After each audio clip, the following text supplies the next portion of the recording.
How's it going, everybody? And welcome to the Fourth and Long podcast with your host, Alec Pecado. On today's show, I will be going over my week 4 college football rankings, as well as my upset picks, game picks, over, under, and picks against the spread for week number 4.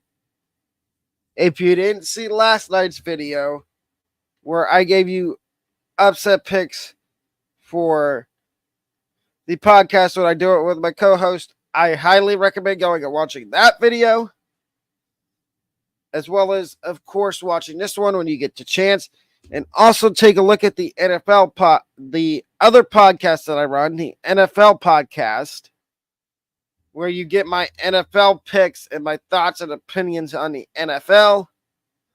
But let's get started here with my week 4 college football rankings. We start at number 25 with UCF. They had an impressive win against TCU this last week, and they come in at number 25. This is the first time they've been ranked this year, and it may not be the last time they're ranked, because if they keep winning, they will move up. The way I do my rankings is if you win 2 games in a row, you're in.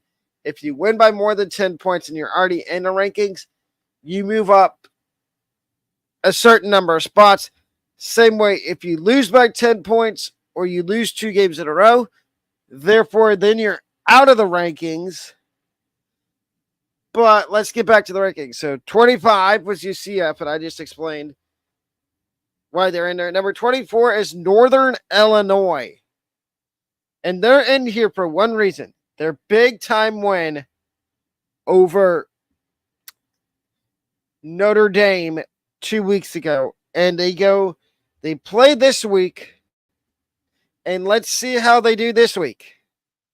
I was impressed with their win over Notre Dame, as they were a heavy underdog. At number 23 is Arizona.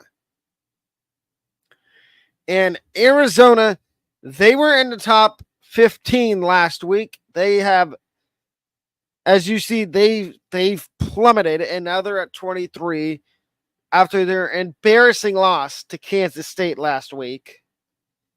And I think they might plummet even more if they keep losing. And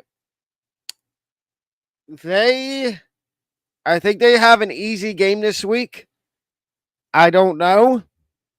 But we get to number 22. It is University of South Florida, USF. They are back in the rankings after being absent last week. They are 2-1 on the season. And they have a big game that I will be previewing later on this week against another team in my rankings that I will talk about a little bit later. But if they can, how do I say this? If they can hang around with Miami, there's a chance they might stick in the rankings next week. At number 21 is Cincinnati. And I was very reluctant to put Cincinnati in the rankings due to the fact that I thought they were going to be terrible this year and not be good at all. But it seems like Cincinnati is kind of good, but we'll see how long this stretch lasts for. So they're number 21. At number 20 is a team that nobody saw doing good to start the year, and that's Arizona State. 3 big-time wins for Arizona State, and I think Arizona State's a team that might start surprising some people because people had low expectations. They're the West Virginia, for me, they're the West Virginia of 2024, where nobody has expectations for them, and they might do good. At number 19, we have a Big Ten team in Michigan State. And they play in the red bandana game this weekend against Boston College. Michigan State's another team that there's expectations for them, but they're extremely low.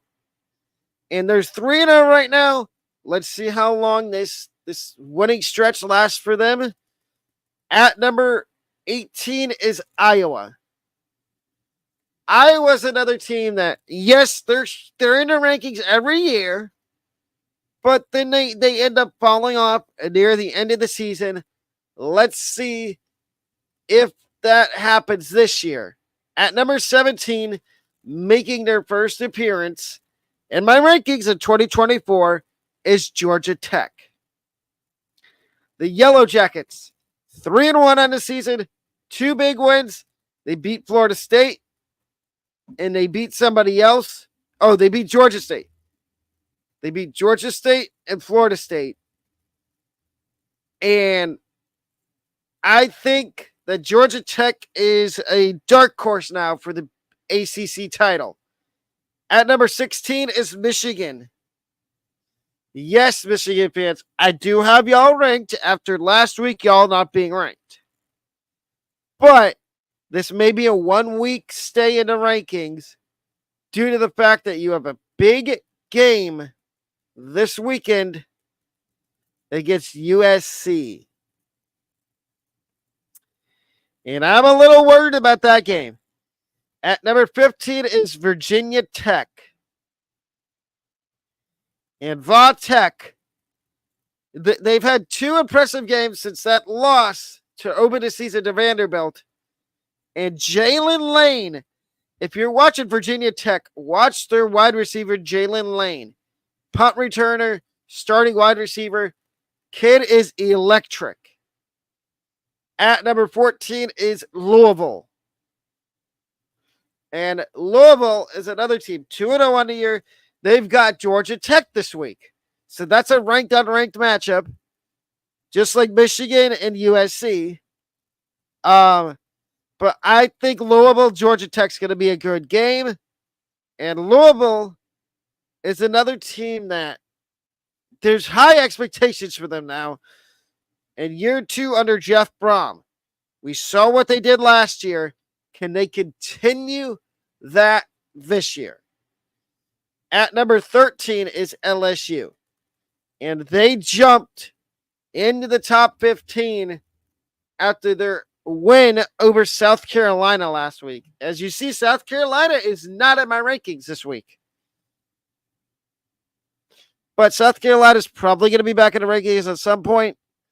But LSU, the one thing that worries me about LSU is their offensive line. You saw how many times Nussmeier got hit against South Carolina. If that continues, Nussmeier's going to get hurt. And I don't think they have a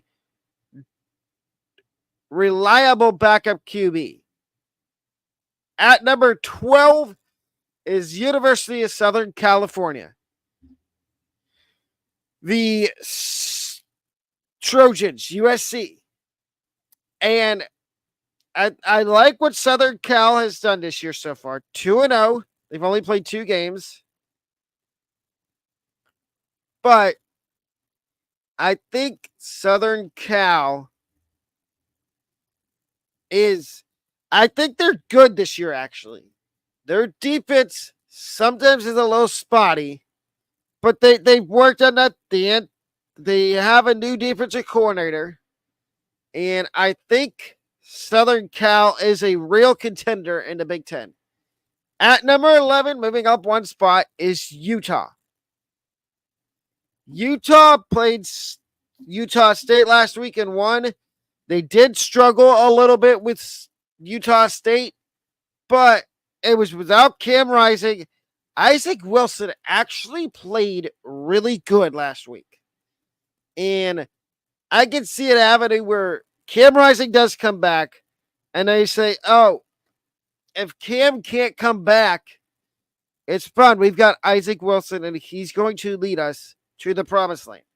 At number 10, and I may get some grief for this because you all may say they're a little too high in the rankings, Nebraska. 3-0. They've got Illinois on Friday night. Now, I think that this is a fair ranking for Nebraska. At number 9 is Tennessee. They've got a big game this week against Oklahoma. And as you see, Oklahoma is a team that is not in my rankings because I haven't been impressed with Oklahoma at all. I've been really impressed with Tennessee. And Nico Iamaleava. Yes, I've been practicing. I know how to say his name now. He is the best quarterback in the SEC. He's better than Carson Beck. He's better than Jalen Milroe. That is a hot take, but I stand by it. At number 8 is undefeated Miami, Florida. 3-0. And they get USF this week at USF. And that's a 7 p.m. game that I will be watching. I will be watching that game Saturday night, 7 p.m. And I will probably be giving you updates on that game on Twitter, which, if you haven't followed my Twitter yet, I highly recommend it. It is Alec CFB. But back to the rankings. At number 7, and I know I'm going to get grief for this from Georgia fans, it is Georgia. And I'm going to explain why. Georgia struggled with Kentucky. They only beat them by a point. And I understand Kentucky they're very competitive. They're that team that sticks around in the SEC. They're like that gnat that you try to squash and it just comes back and doesn't go away. And Georgia struggled mightily with Kentucky. And if that's anybody else, people are saying, oh, are they okay? Are they okay? But it's Georgia and nobody really cares because they just know Georgia's always going to be in the top 5. At number 6 is Ole Miss. I think we need to start giving Ole Miss some credit. Lane Kiffin knows how to recruit and the transfer portal and kids out of high school. I think Ole Miss might be the sleeper team as a conference championship contender in the SEC. At number 5 is Kansas State. And Kansas State was number 10 last week. They moved up 5 spots after their huge win against Arizona. In the preseason, I was a little skeptical on Avery Johnson. I watched that entire Kansas State Arizona game last Friday. Avery Johnson is the real deal. At number 4, Alabama. Jalen Milroe is a really good quarterback, and they destroyed Wisconsin. I'm sorry, Wisconsin fans. Y'all didn't stand. Y'all stood no shot against Alabama last week. Alabama might be the team to beat in the SEC. But my number 1 team, who I will get to in a second, might have something to say about that. We get to number 3. It is Oregon. And Oregon was the team I was debating about keeping where they were last week, but I decided to move them up because they had a dominating win over Oregon State last week. And Oregon, yes, they have some inefficiencies, but I think that Oregon is really good. Number 2, Ohio State. They did not play last week. They were off, but their first 2 games, they've looked really good. Will Howard looks like the answer at quarterback. And number 1, Texas. I think we can safely say Texas is indeed back, but with a grain of salt here because Quinn Ewers is out injured, even though he's questionable. That's for pain tolerance reasons only. Arch Manning's going to start the next 3 games for Texas, but I think Texas is going to be just fine. Now we get to my upsets for week number 4. My first one is Arkansas +4 to upset Auburn. Auburn played New Mexico last week, and they looked pretty darn good, 31-13.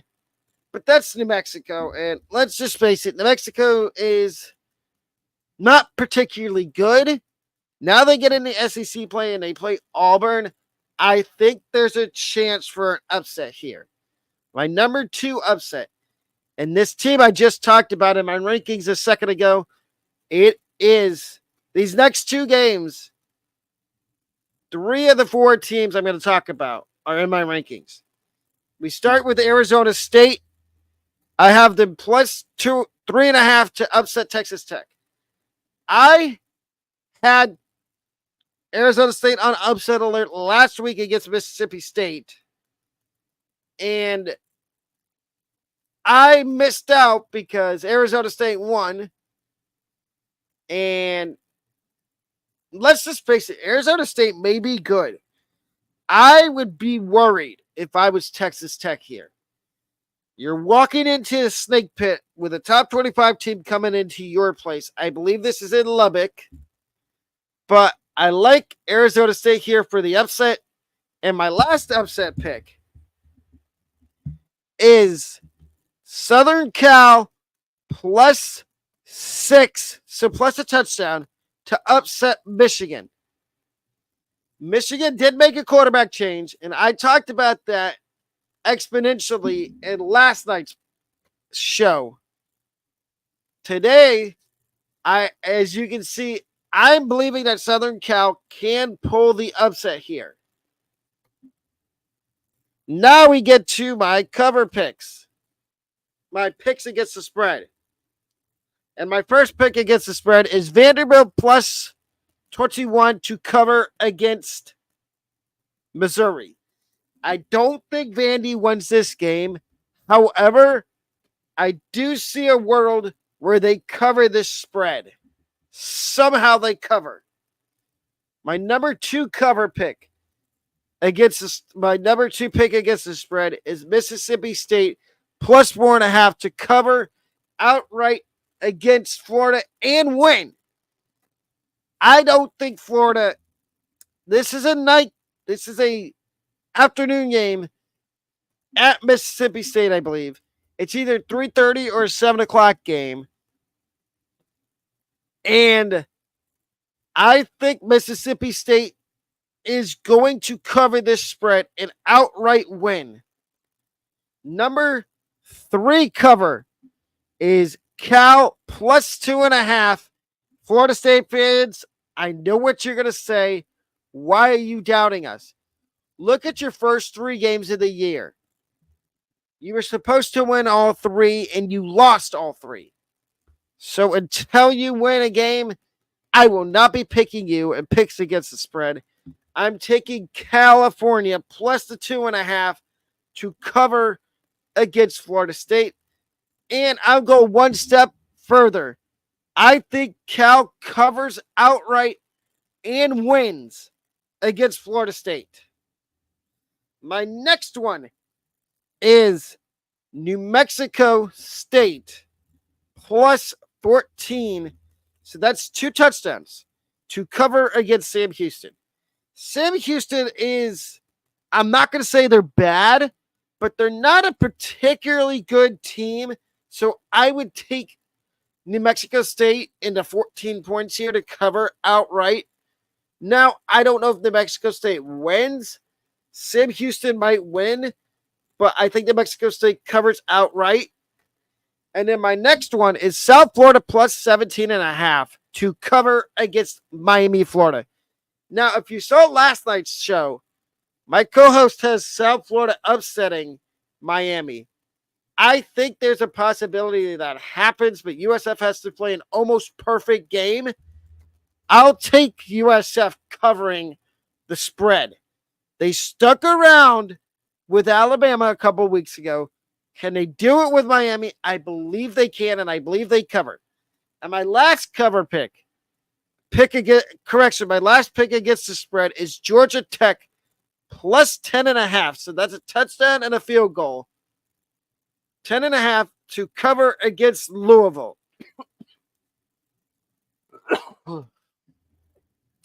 And I like this because I think this is going to be a low scoring game, and I think there is a way Georgia Tech does cover.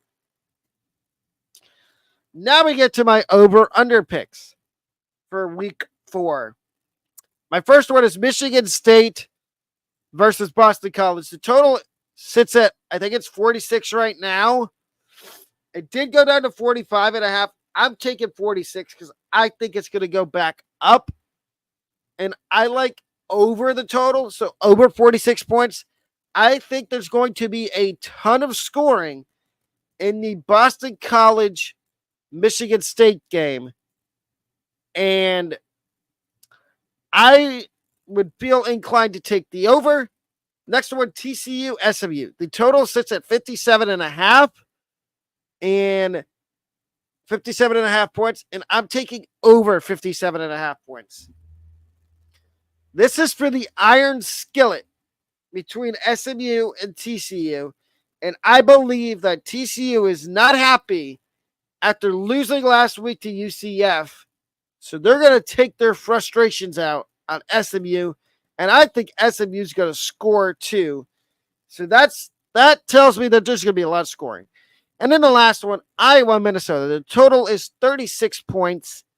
I'm taking under 36. I don't foresee either team getting over 40 points. I think this is going to be a low-scoring defensive battle struggle with, you'll see, I think I have this game in my game picks in a second, but I like the under.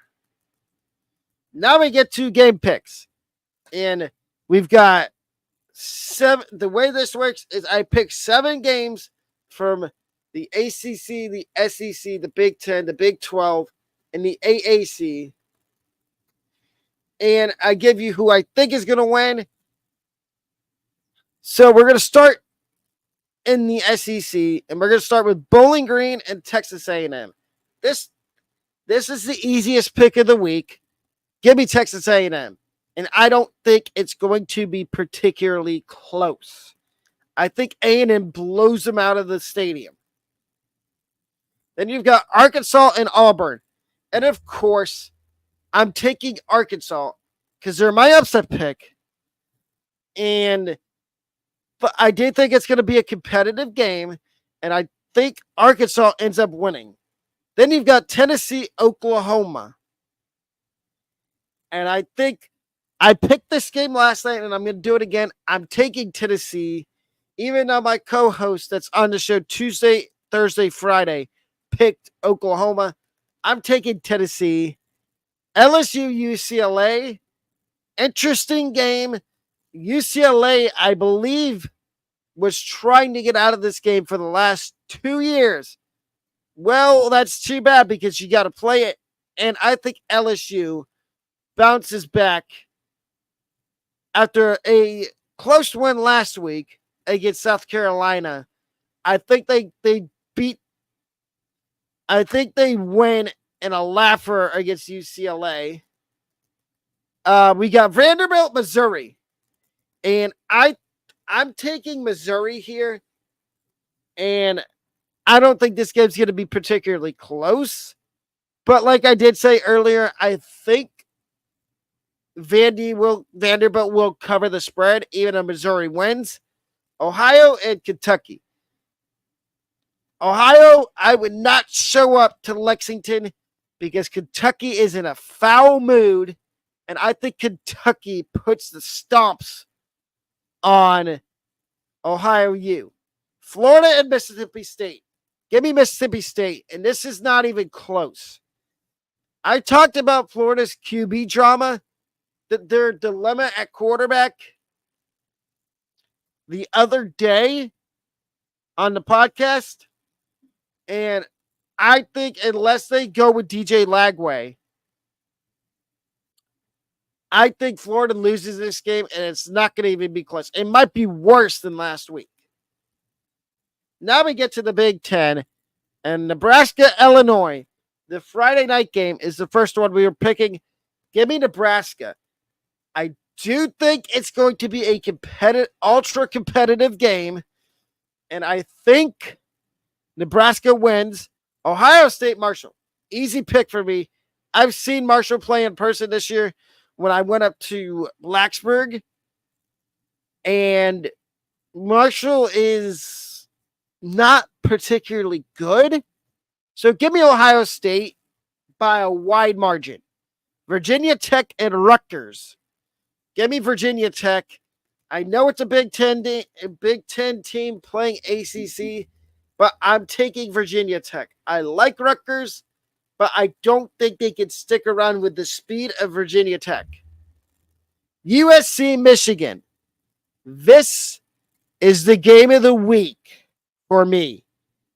Give me USC in a shocking upset.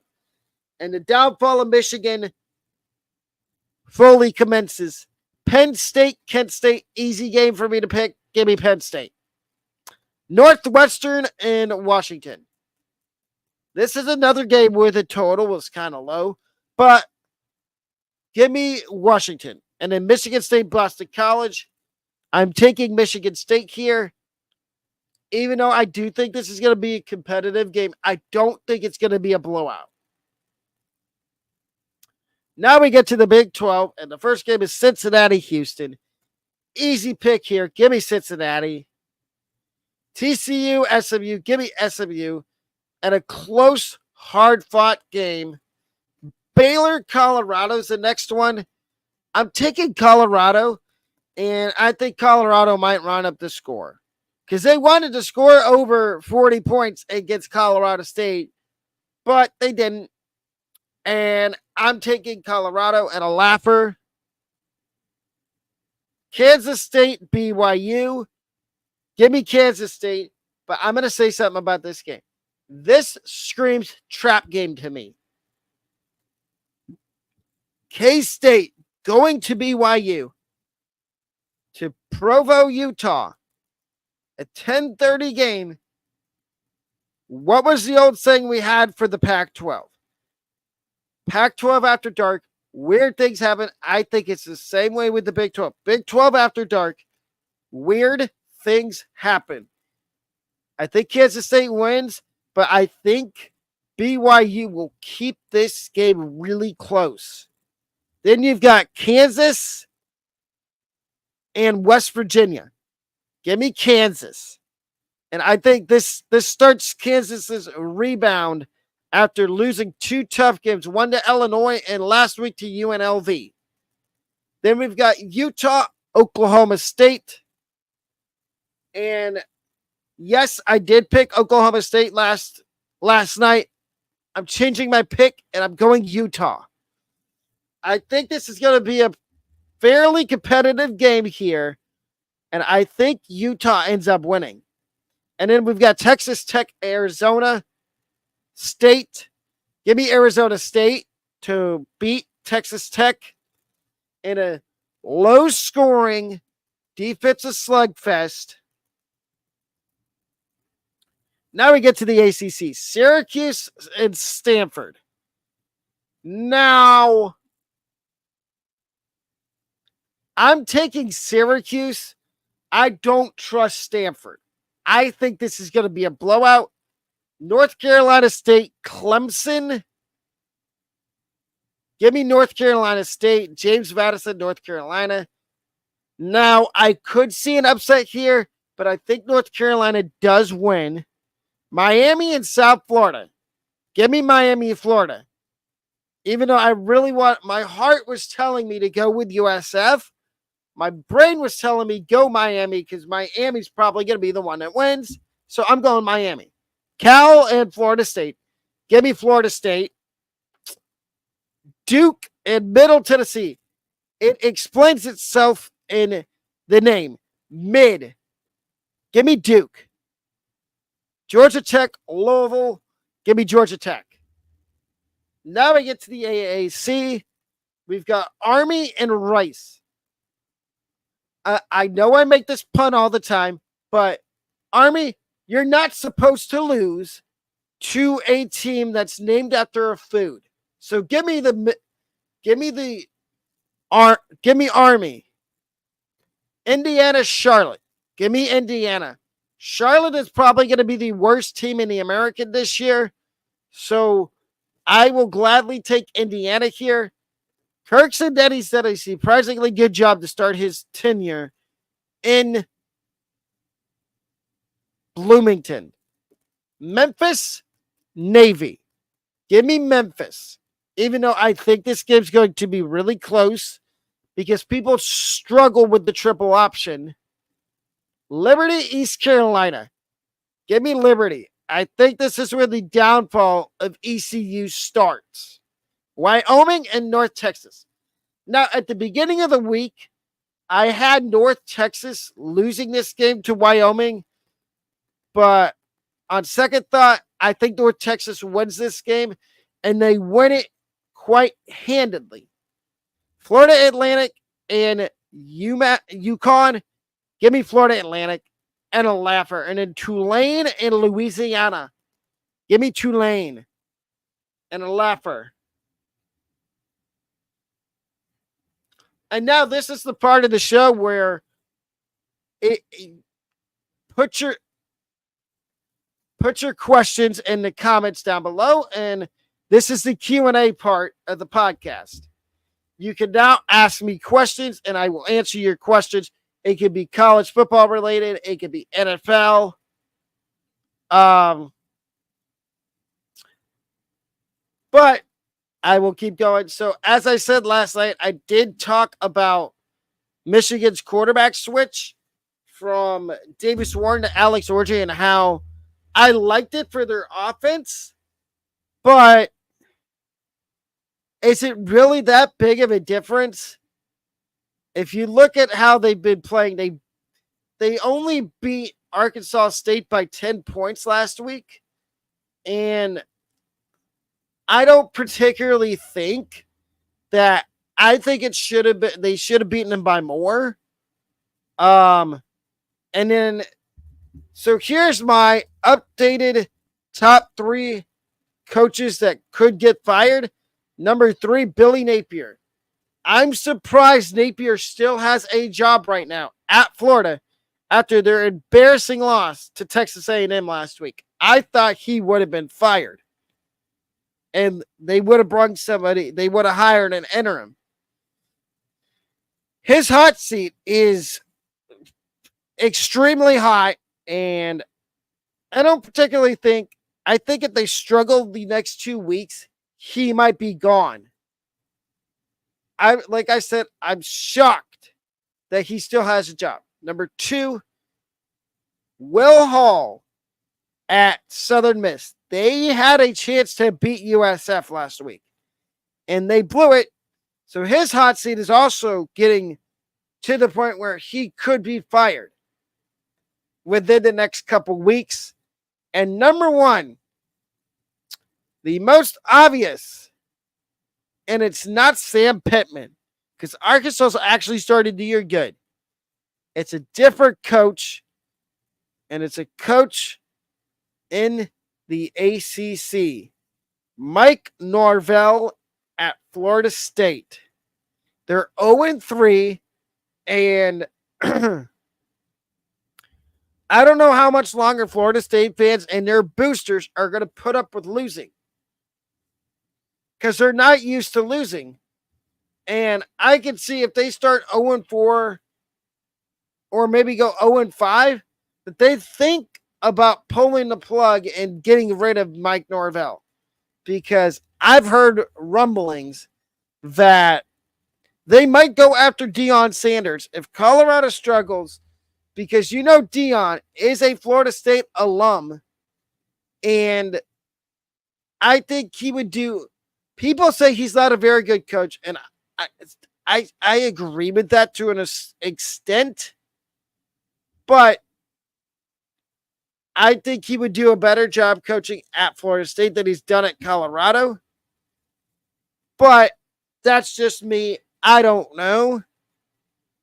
But if you've enjoyed this video, please remember to leave a thumbs up, leave a like. If you haven't already subscribed, which I hope you would have, please subscribe to the channel. That is the way you become an MVP for this channel, is by subscribing and turning on notifications so you don't miss any future uploads of videos or community polls. And the Fourth and Long podcast does have official merch that will be tagged in the videos moving forward. But that's going to wrap up today's episode of the Fourth and Long podcast. I will see y'all tomorrow night with another episode of the Fourth and Long podcast. Have a great rest of your Wednesday. Goodbye.